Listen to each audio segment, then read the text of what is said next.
Lesilo elikhona phakathi kwethu Lesilo inkosi yakithi sesihlalweni Lesilo wakhangela uNkengane abangcwele bonke abakhona endlini abagcotshwa namalungu ebandla umfundisi abashumayeli umkhokheli nobaba ukhansela wesiyingi ngiyathobeka phambi kwenu nonke kunomsebenzi esinawo othinta ubukhosi bakithi sibuhlonipha kakhulu namhlanje abantwana babukhosi siyacela ukuthi owesonto siuphelelise ukuze ingelosi yethempeli ingasibeki icala bese ke siyedlulela emsebenzini wosuku othinta abantwana bobukhosi nedlungu lonke khona amen ayengikhetha inkosi enkulu yasezulwini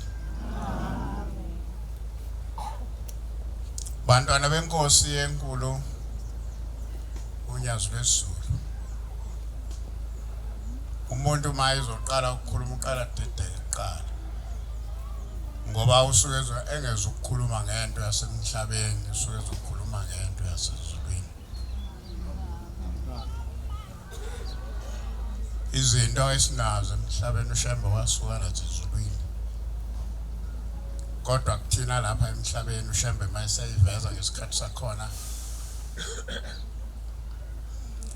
sithi zintsha ezinye uShembe masayiveza izinto siyayisiphike izinto siphikiswa ukuthi suke zizintsha kithi kodwa uShembe yena usuke wazaka esuka nasezulwini lokho esihlangene ngakho namhlanje uShembe wayevele kwazi ukuthi kuyofika isikhathi sakhona sokuthi akuveze kuthina abantu basemhlabeni kodwa thina abantu basemhlabeni mase kufika kuthina siyayisethuke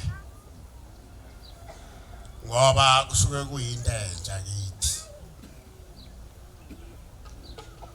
ngizokhuluma igama elathiwa uPhumalanga Sikade sesezansi emanxiweni ekuphakameni okudala Nkosi Yesu nomhlaba ilanga lamalanga lali elikhuluma ngendaba yokuthi Shembe ngesikhathi izwe likhuluma naye lali khuluma naye lithi Shembe ngiyakuthuma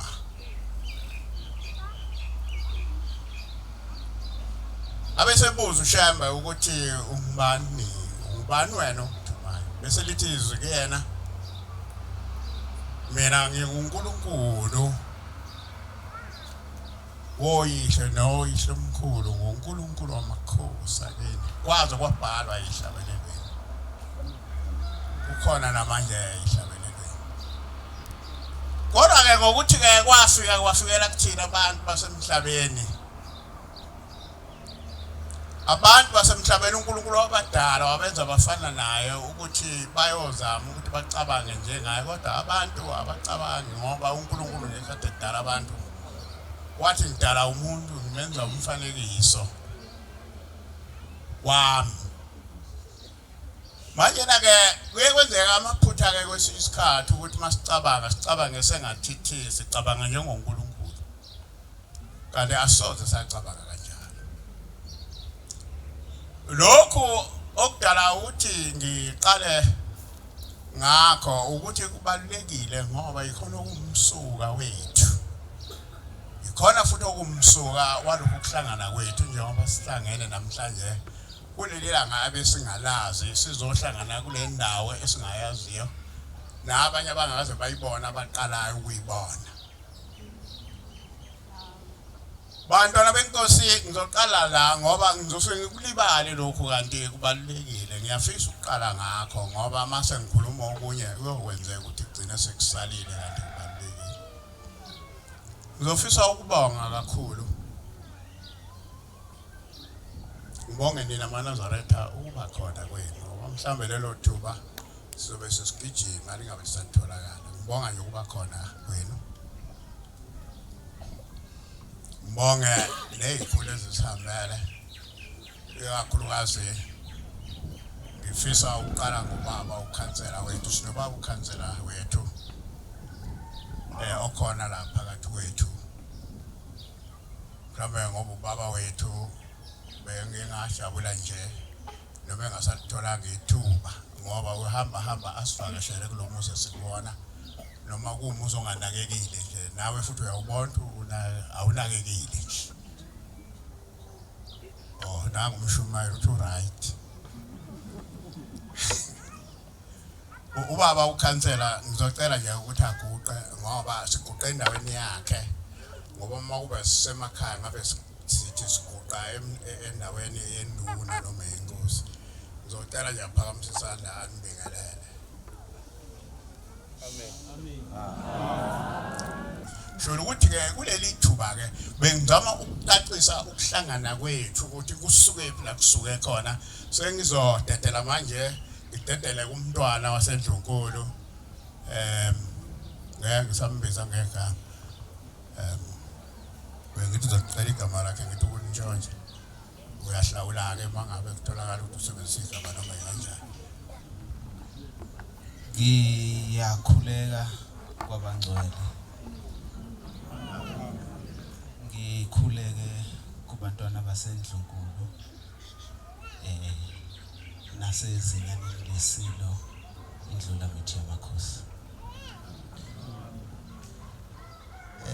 Ngabe ngiyahlabelela ke ngiyibhimbi neyihlabelele ngizaziyo bangiphucile abafundisi nabashumayeli bayihlabelela kuqala. Ngizocela wena wesilo ndaba komkhulu ongilekelele emageba esihlabeleleni sika 183 wena wesilo.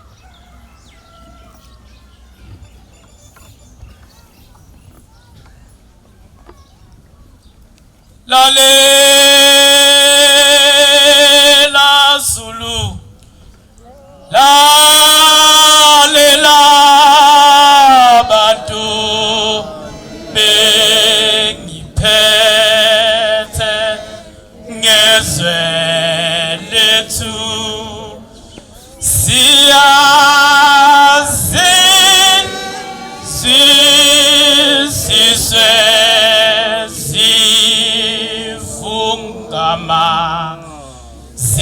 sifungama ngawe njengesinyoni sishizinyoni sishama hloko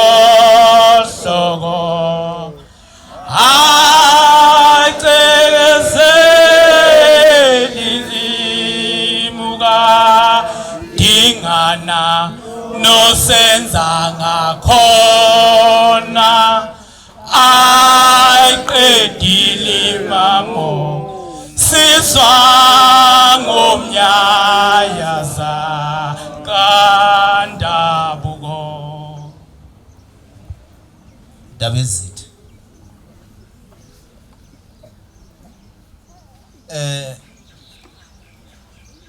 iphinde ngibingelele kwabangcwele ngibingelele ebandleni lonke lase SENZWENI. Okhulumayo umntwana uNdukenhle kodwa ke waziwa kakhulu ukuthi umntwana usenza ngakhona. Ngingokuzalwa ke kuyo lendlu yakwaZulu. Indlu engizalwa kuyo indlu yakwaNobamba emakhosini. Abantwana engihamba nabo abantwana abaphuma kuzona zonke izindlu kusukela endlini yasegazini yenkosi uNdaba kuze khona kwaNobamba enkosini uJama kube senkosini uMpande kubantwana basoSuthu ebese kuba abantwana bakwaMandlakazi abaphuma nabo ukhalweni lenkosi uJama. Lina besilo uhambo olusibeka lapha namhlanje lusuka kude. Mhlambe kubalulekile ukuthi umuntu mayekhuluma akuveze ukuthi ubudlelwane obukhona phakathi kwebandla laManazaretha kanjalo nendlunkulu ubudlelwane obusuka kude kakhulu futhi akubona nje ubudlelwane nje kodwa ubudlelwane begazi bomndeni owodwa owaganiselana phakathi kukaBhombela indlamhlathi kaMayekisa isitimela samaMpondo indodakazi yaso inkosazana uZondi owagana ingonyama uSolomon kaDinuzulu uthema ehlabelela umshumayeli ihlabelelo esithi sabela Nkosi uSolomon mtaka Dinuzulu sabela uyabiza udumo luka Jehova liyakubiza ephakameni ngakhumbula ukuba ingonyama uSolomon mhla uShembe efika kulelizwe wafika ezemakhosini wafike lapha kwaZulu ezenkosini uDinuzulu kodwa akamficanga uDinuzulu ngoba wayesemthathile amabhunu ayombopha esiqhingini esentelelo ekufikeni kaBhombela ufike ezoqinisa izihlalo zamakhosi nalobu bukhosi esikubo noma lobu esizalelwe kubona kuthe ngonyaka ka1930 ingonyama uSolomon yayisohlanga eNanda ku John Langa libalele Dube umafukuzela okwakuumngani wakhe ke babezwana kakhulu ngoba uJohn Langa libalele Dube waye ummeli wesilo uDinuzulu waye unobhala wesilo uDinuzulu bese kuthi uDr Pixel Isaiah Kaseme waye ummeli wengonyama uDinuzulu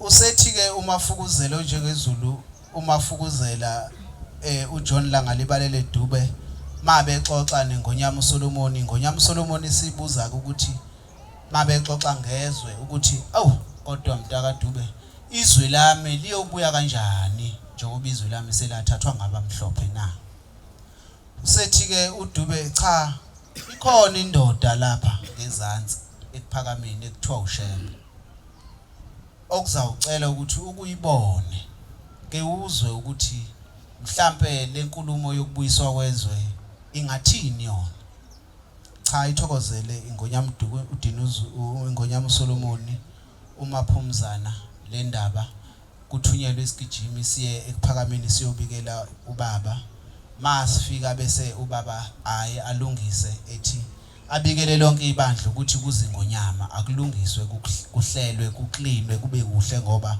kuzumnikazi womhlaba yafika ingonyama uSolomon ekuphakameni mayifika ekuphakameni ingonyama yehle emotweni kukhuzwe ingcwele kube kuhle phakathi kwebandla uShembe ebese eyithatha ingonyama eyofaka endlini athi mayifaka kuyona indlu eyayinomphongolo wesivumelwano noJehova ingonyama ke uSolomon yathi mayingena phakathi kwendlu yafike yakhipha ugwayi wayo yasiyashunqisa yabhema phakathi endlini usethi ke uBhombela awu mntaka Dinuzulu mayezwa kunokugwayi awu wabhemela phambi komphongolo na kaJehova yasonga izandla ingonyama yaxolisa ngoba inhlonipho kwaZulu isuka kude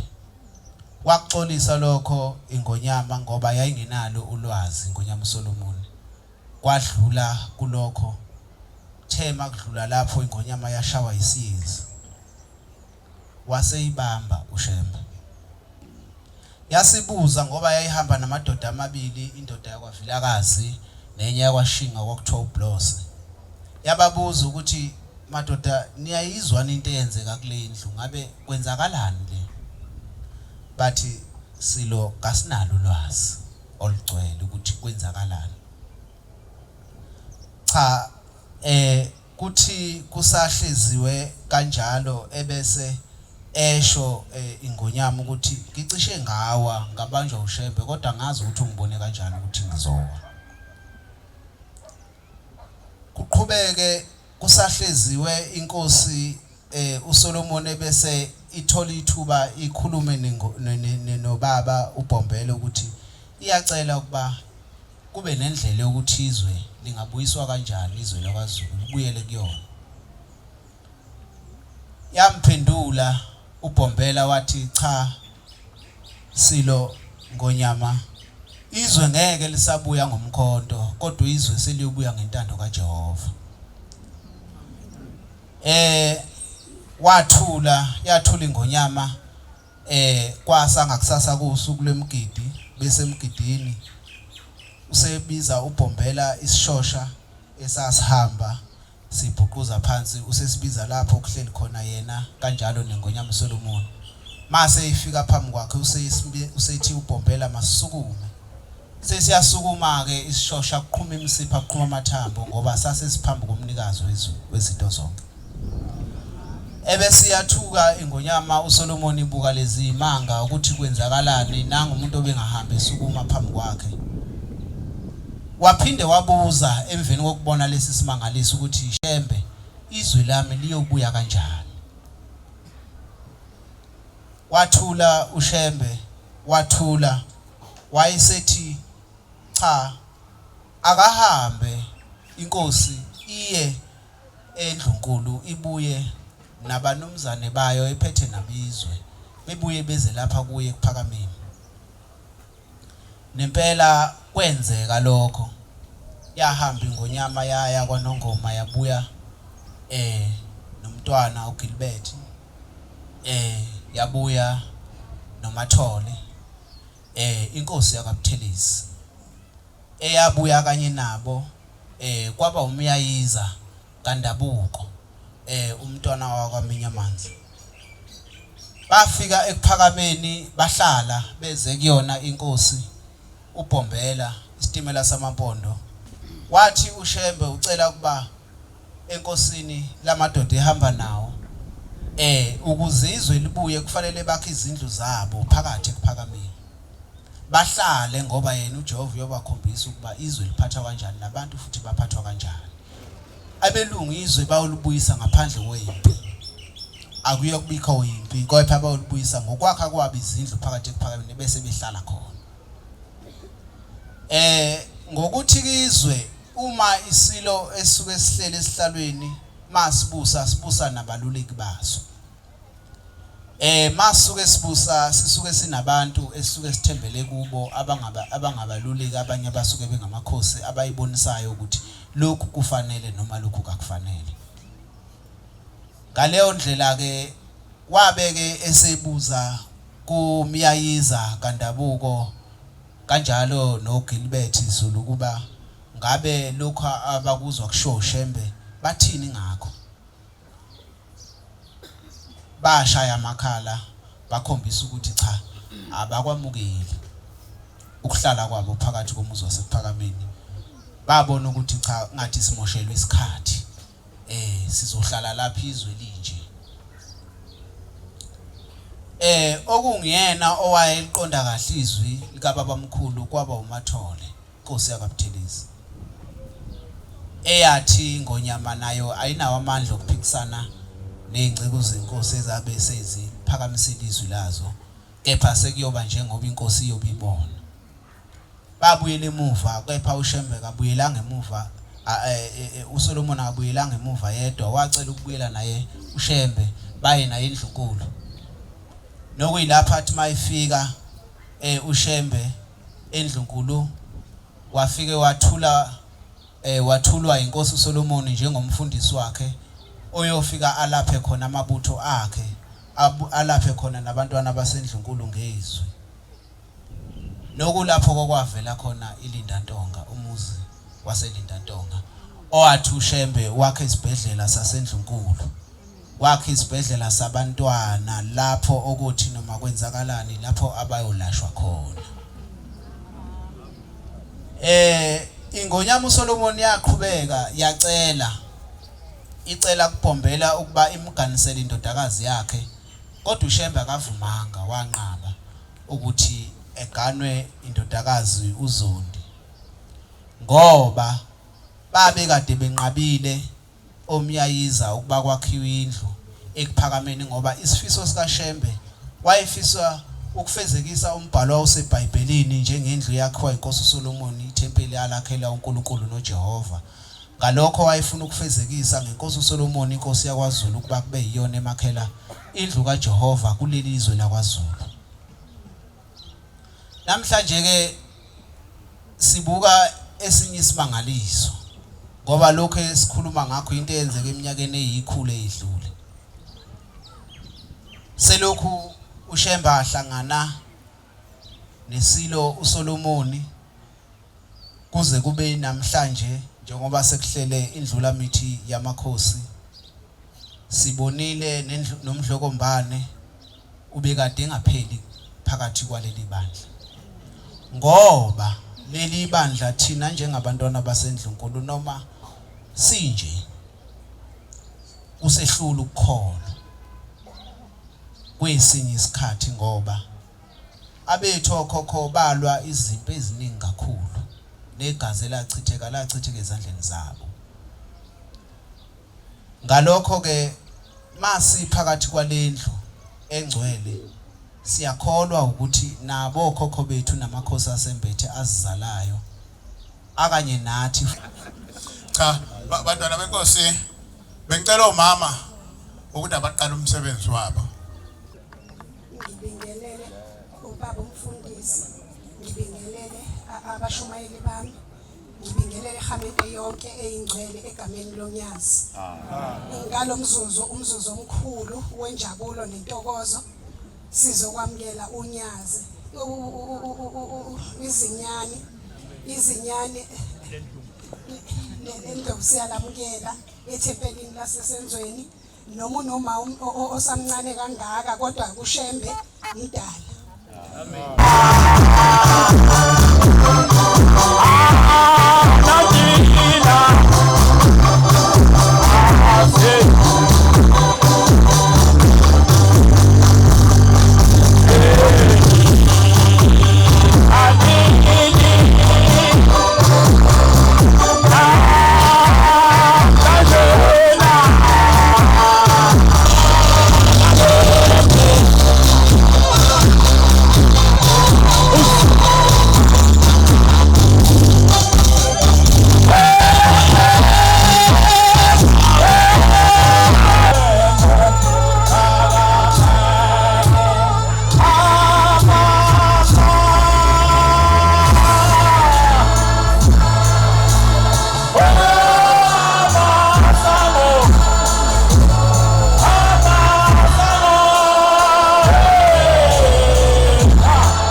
Nitoya Nitoya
UNYAZI LWEZULU. Ngiyathokoza nina Lesilo.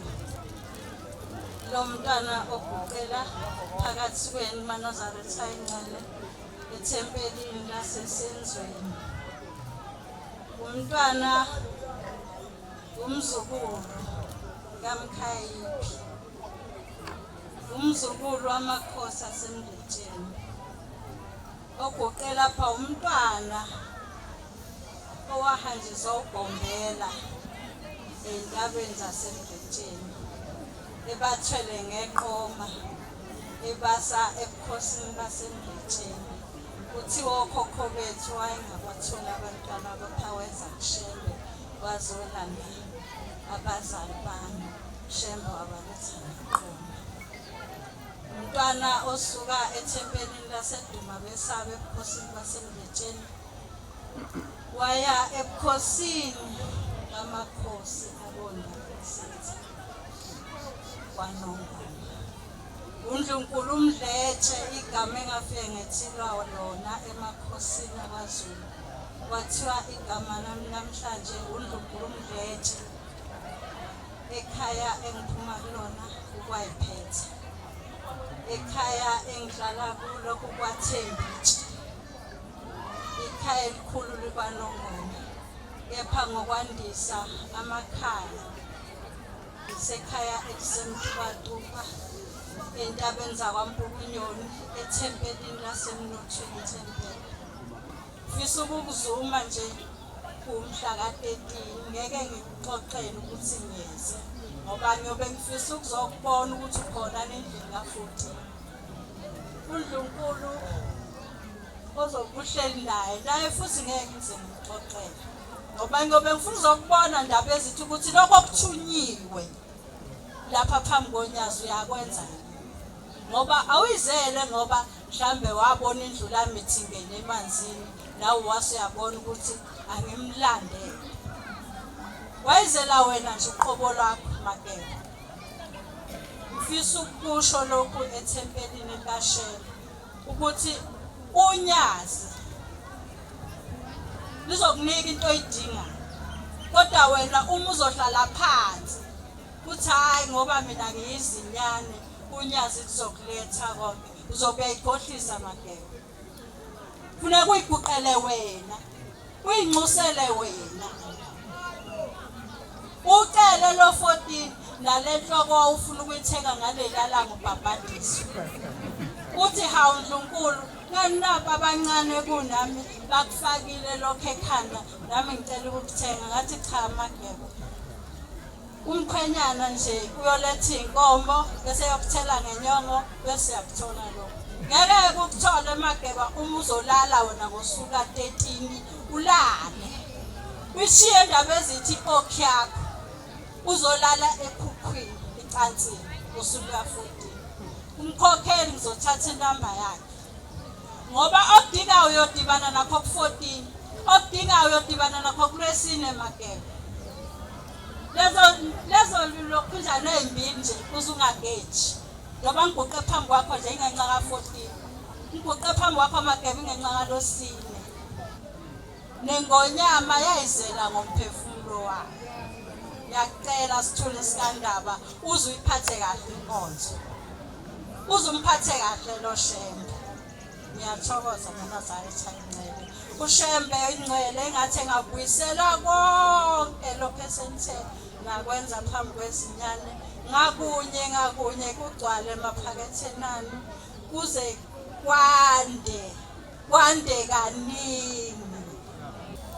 Wonke Izinyane Lesilo namhlanje elibe khona la nami ngiphume ekhaya itshele nje ukuthi kunenkonzo lapha ngicela ukuthi ngibe khona entsheni sami ukuthi ngifundise umdluli kodwa mase kunje unosuku engiligumbulayo sasukela indantonga semadlize namakhosi kodwa amahlahla ngifisa ukushaya ivesi elilodwa lashaywa lapho kuleyo ndawo ngoba lokho okwenziwe la kunyakazisa amathambo alelo suku lomhlaba ngoba izinyane lenkosi walila likhethe inkosi nangena la khona amathamba anyakazile.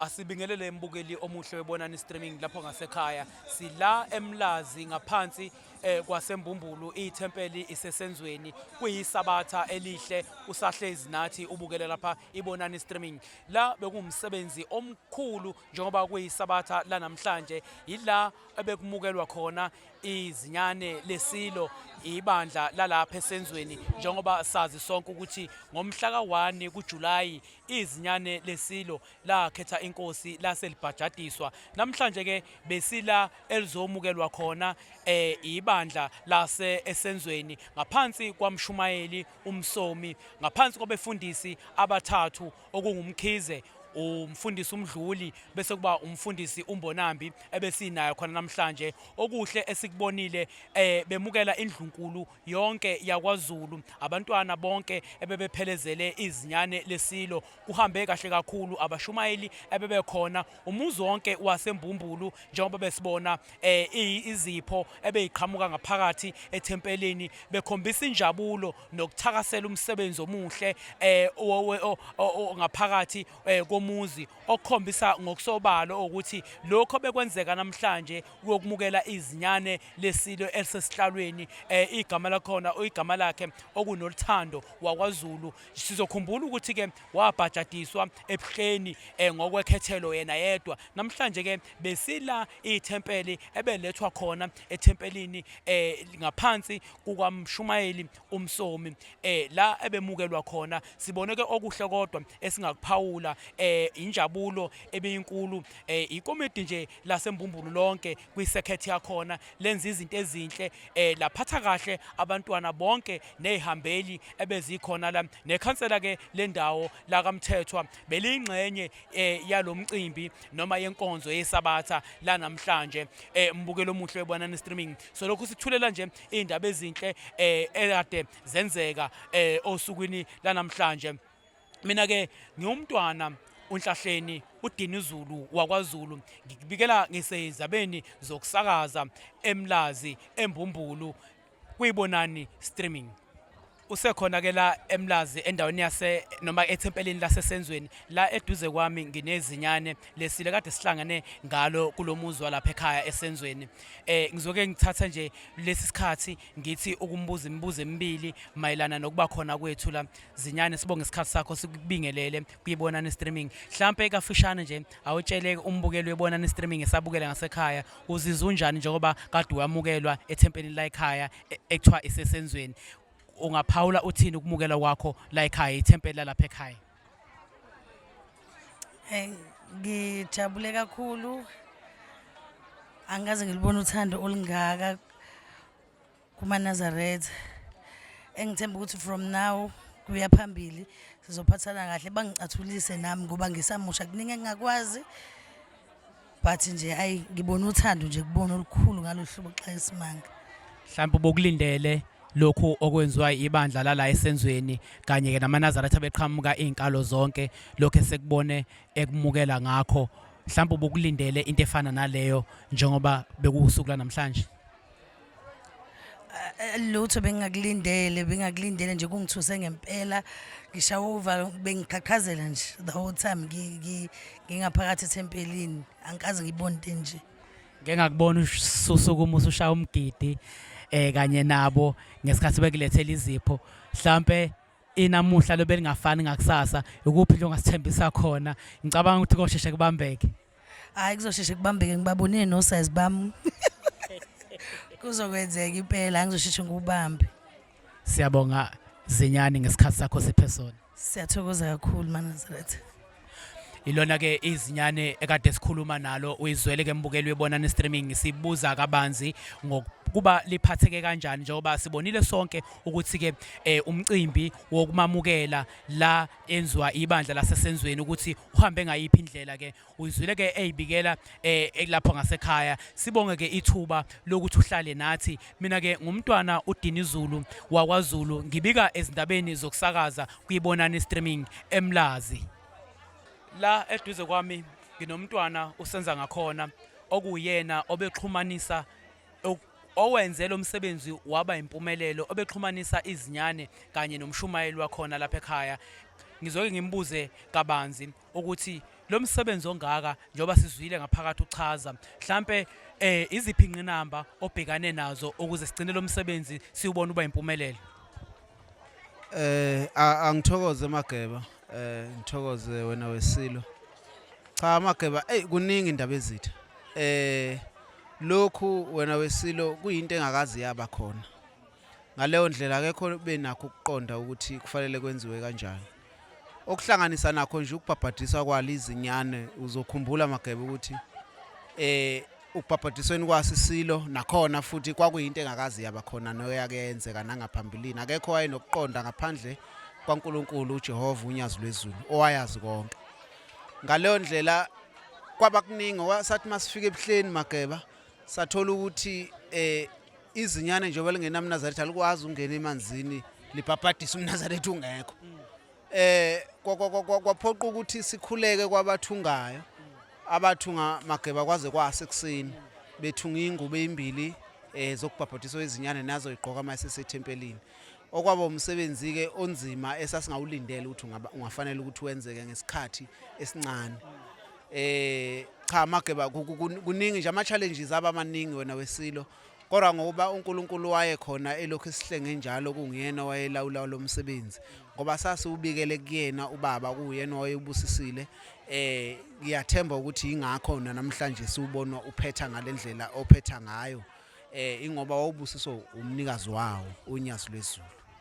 Mhlawumbe ukugcina Mageba siubonile ukuthi udlala elikhulu noma elikhulu igalelo ekuthenini lo mcimbi ube impumelelo okungena kwezinyane phakathi komuzi wasesenzweni. Mhlawumbe ke umyalezo wakho ongawudlulisa nje kubantwana bonke baseNdlunkulu nakuManazaretha nje konke akwenzile ngaphakathi komuzi wasesenzweni. Indaba ezitha engakudlulisa ikakhulukazi kubantwana baseNdlunkulu. Kithi njengabantwana baseNdlunkulu abakhonza kuleli bandla ukuthi kufanele siqekelele yona inhlonipho okuyiyona esifundiswe iyona amakhosi azizalayo aseNdlunkulu ukuthi kufanele sihloniphe kuzona zonke indawo esikuzona simele ubukhosi. Ngaleyo ndlela ubukhosi kufanele ukuthi buhlale buhloniphekile ngoba kuhlonishwa thina nathi sihlonipha abantu. Nasebandleni nasethempelini leli eliasesenzweni angazi ngabonga ngithini Mageba. Angazi ngiswela amanzi okubonga. Ngiswele amagama engingawasho kwadlulisa kubona bonke abangcwele abenze lo msebenzi waba impumelelo ngoba konke okwenza nokubona uyabona ukuthi akuyona nje into yokwenziwa kugcina icala kodwa konke kuuthando kusuka uthandweni.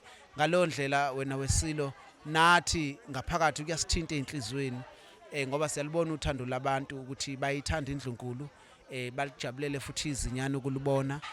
Ngaleyo ndlela sithi kubona sibafisela inhlanhla kukhona konke okuzoqhubeka kuya phambili besonta nalo izinyane. uNkulunkulu sengathi ngokunyathela kwethu nathi njengeNdlunkulu ngoba wathi uShembe nathi sinengilozi yethu yaseNdlunkulu. Sikhulekela lokho ukuthi kuyona ingilozi yethu yaseNdlunkulu ishisa busiso kubagcotshwa nakubona bonke ababenze umsebenzi waba impumelelo ethempelini ababusisa abaphinda bakhulise kukhona konke abakufisayo. Siyabonga kakhulu wena weNdlovu isikhathi osiphe sona siyibonani streaming. Wena Wesilo ngiyathokoza Mageba. Indaba Uyena ke lo umntwana waseNdlunkulu umntwana senza ngakhona obesichazela kabanzi ngoba uyena obexhumanisa lo msebenzi omkhulu nobe impumelelo siubone phakathi komuzi wasesenzweni la ethempelini ngaphansi kwamshumayeli umsomi. Mina ke ngumntwana uDinizulu ukandaganda ongahlehli ngibika ngiseyindabeni zokusakaza kuyibonani streaming eMlazi. Sisekhona la esenzweni mbukeli webonani streaming eMlazi la eduze kwami nginomphathi uChwane uzokasichazele kabanzi ukuthi njengoba sila esenzweni sizwile kuthiwa kuba nje ufisho omkhulu sisho Izinyane Lesilo. Ngicabanga ukuthi njengoba umphathi wentethelelo Izinyane Lesilo liyintethelelo mphathi sibonga isikhathi sakho siphe sona. Mhlambe kungathini ukuphawula kakho njengoba sibonile ukuthi namhlanje bekumukelwa Izinyane Lesilo la ekhaya esenzweni. Ngiyabonga kakhulu ithuba. Ngumphathi nje wentethelelo yaseNingizimu. Kuyasijabulisa kakhulu emzini waseMbumbulu ukuthi sibe nezinyane phakathi kwethu nathi sithe nje asibe khona sizobungaza ngoba usuku olukhulu lolu olwenzekile kulomuzi wasesenzweni so sizobungaza sijabule nje ukuthi sizoba nomuntu omkhulu kangaka abe phakathi kwethu umntwana simise njengoba sade sikhona bese otshengisa ukuthi siyamthanda simamukela ngezandla ezimhlophe uzoba ingxenye yethu ngoba naye njengoba intethelelo shuthi naye uzobe ingxenye yethu so lokho kusho ukuthi ey'ntweni nje sobe senza kuyobonakala naye nange yaqhamuka ngoba phela kufanele ey'ntweni zebandla ezenzakalayo ajwayele ukujwayela kwakhe ukuthi nathi la kuyiwa khona ahamba abone ukuthi kwenziwa kanjani izinto abone kontanga yakhe benza izinto ezinhle bezenzela uJehova lokho siyacabanga ukuthi kuzolifaka nothando olukhulu kuyena ukuthi abe ingxenye yabantu abalinganayo nawe as much as singalingani naye ngokuthi yena uyizinyane kodwa abantu abakwi-age group yakhe uzobe nabo benza nje izinto ezinhle benzela ushembe abone nje inqubompilo yobuNazaretha ukuthi imnandi kangakanani. Ngiyazi mphatho ukuthi umsebenzi wakho umsebenzi omkhulu noncomekayo ngiyazi ukuthi hlezi siba nama interview mina nawe isikhundlo kuso ngendlela esiyiso ngiyazi ukuthi njengoba namhlanje kuba ngithi sigwinye noma kuba nje ufisho omkhulu kuzoba nezingqinamba okufanele ubhekane nazo uma ucabanga njengoba okule position okuyo noma kulesi sikhundlo kuso sekuzokuba nomntwana wasendlunkulu ungathini kulokho ingqinamba ozobhekana nazo mhlambe ungathini kubantu abazobuka ngenye indlela ithini iplan yakho noma amasu ozobhekana nawo ngoba kuyaqala ukwenzeka lokho uhlezi esihlalweni akuyona into elula kakhulu yabo nje ever since ngathola umyalezo lokuthi izinyane lila kuthina so kuyinto umuntu asiyazi akekho osewakabhekana nayo no wake wadila nayo so kuthina kuzobe kufunda kancane kancane noba abadala besitotobisa kodwa kubalekile nakho konke ekungamele sikhohle ukuthi singabona efana nathi kodwa akafani nathi ngoba umuntu omkhulu kuthina ngokuzalwa lokho ngaso sonke isikhathi akufanele sikhohle na ukuthi as much as singakhohle ukuthi singane kodwa egcineni kosuku yena ukwenza kwakhe ngeke kufane nathi leyo nhlonipho efanele simnike yona kuyadinga ukuthi ngaso sonke isikhathi sifundise yona ukuthi siyamnika yona simhloniphe ngokwesigaba sakhe ayisona kodwa nje asazi kodwa indlela sizofunda izinto ngokuhamba kwesikhathi kodwa nje abantu abadala ibona bosilekelela la singazi khona soloke sirefer back siza ukuthi kwenziwa kanjani singakwazi mhlawumbe umbuzo wami ogcina noma wandulelo wogcina la kade emukelwa yibandla lala esenzweni okhombisa ukuthi usephethwe ngaphansi kwamshumayeli nomkhokhelwa khona njengentethelelo mhlawumbe kukhona nina elingakwenza ekuthenini nathi sibonga ukuthi ohlangothini lethu njengentethelelo kukhona esingakwenzela yena njengentethelelo